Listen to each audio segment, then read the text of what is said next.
Hi friends, ఈరోజు చిన్న వివరణ ఏంటంటే యేసయ్య చనిపోతూ సిలువలో పలికిన ఏడు మాటలో మాట వివరిద్దాం. అదేంటంటే, తండ్రి వీరేమి చేయుచున్నారో వీరు ఎరగను కనుక వీరిని క్షమించమన్నాడు.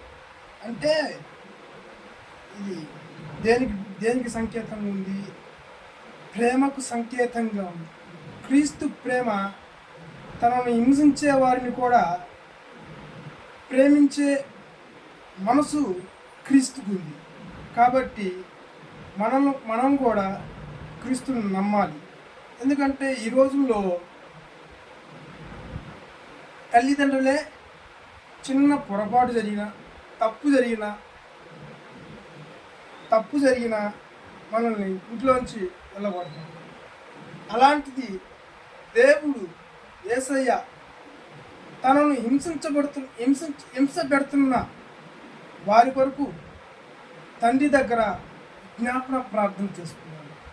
అలాగనే మనం కూడా క్రీస్తును పోలి నడుచుకోవాలి.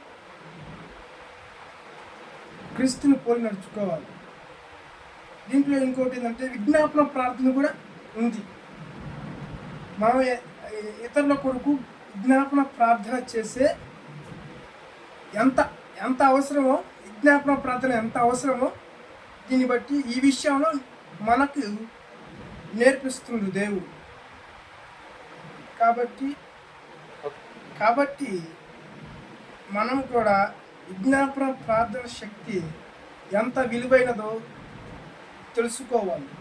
అలాగే క్రీస్తు ప్రేమ ఎటువంటిదో ఈ మాటను బట్టి మనం తెలుసుకుంటున్నాం.